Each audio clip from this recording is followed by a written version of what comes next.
ഇതൊന്നും ചെയ്യാത്തതിന്റെ ഒരു ഫലം ഇവിടെ തിരുവനന്തപുരത്ത് കിട്ടി. തിരുവനന്തപുരത്തുണ്ടായ സംഭവം എന്ന് പറയുന്നത് ജയിലിൽ നിന്ന് ഇറങ്ങിയ പ്രതികളാണ് ഒരു കൊലപാതകം കഴിഞ്ഞ ദിവസം കരമനയിൽ നടത്തിയത്.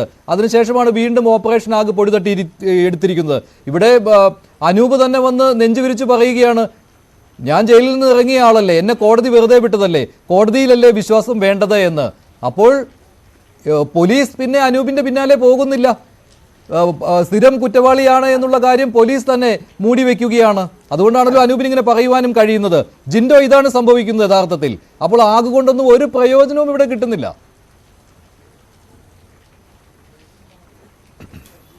ശരിയാണ്. കാരണം ഈ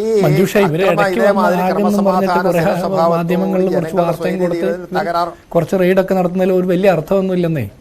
ആളുകൾക്ക് വലിയ പ്രൊട്ടക്ഷൻ ഒന്നും കിട്ടുന്നില്ല. ഇപ്പോൾ ചാലക്കുടിയിലെ ഒരു ലഹരി കേസ് നമ്മൾ കണ്ടില്ലേ, ഒരു ഷീല സണ്ണി എന്ന് പറഞ്ഞ ഒരു വീട്ടമ്മയെ വ്യാജമായിട്ടുള്ള ലഹരി കേസിൽ പിടിച്ച് അറസ്റ്റ് ചെയ്യുകയും അവർ ജയിലിൽ കിടക്കുകയും ചെയ്യുന്നു. എത്രയോ ദിവസങ്ങൾക്ക് ശേഷം അവർ പുറത്തു വരുന്നത്.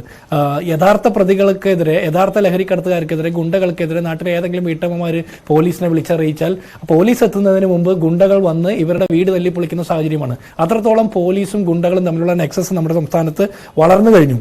ഇവിടെ ബോംബുണ്ടാക്കുന്ന പാർട്ടിക്കാർ ഈ സംസ്ഥാനം ഭരിച്ചാൽ ഈ സംസ്ഥാനത്ത് ഇതിലും വലിയ അത്ഭുതമൊക്കെ നടക്കും. കാരണം അവരുടെ മെയിൻ പരിപാടി ബോംബുണ്ടാക്കുക, ബോംബ് എറിഞ്ഞ് മറ്റു ആളുകളെ കൊല്ലുക എന്നുള്ളതാണ്. അതൊരു ഹരമായി കൊണ്ടു നടക്കുന്ന പാർട്ടിയുടെ നേതാക്കന്മാരാണ് ഈ സംസ്ഥാനത്തെ ആഭ്യന്തര വകുപ്പിന് നേതൃത്വം കൊടുക്കുന്നത്. അതുകൊണ്ടാണ് ഇങ്ങനെയൊക്കെ നടക്കുന്നത്. ഇവിടെ നമ്മുടെ ചർച്ചയിൽ തന്നെ അനൂപ് പറയുന്നത് എന്താ വിയ്യൂർ CI നല്ല മനുഷ്യനാണെന്ന്.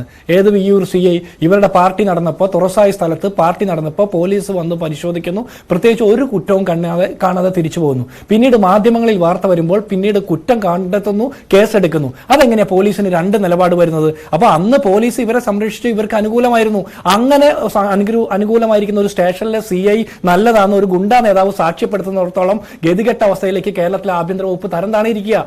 നാട്ടിലെ ഗുണ്ടാ നേതാക്കന്മാരാണ് തീരുമാനിക്കുന്നത് ഈ CI നല്ലവരാണോ മര്യാദക്കാരാണോ എന്ന് തീരുമാനിക്കുന്നത്. അതെന്ത് ന്യായം? നാട്ടിലെ പൊതുപ്രവർത്തകരും പൊതുജനങ്ങളും സാധാരണ ആളുകളും അല്ലേ പറയേണ്ടത് ഈ പോലീസ് നല്ലതാണ്, ഞങ്ങൾക്ക് സംരക്ഷണം തരുമെന്ന്? പകരം ഇത്തരത്തിലുള്ള ആളുകളാണ് പറയുന്നത്. പിന്നെ മാത്രമല്ല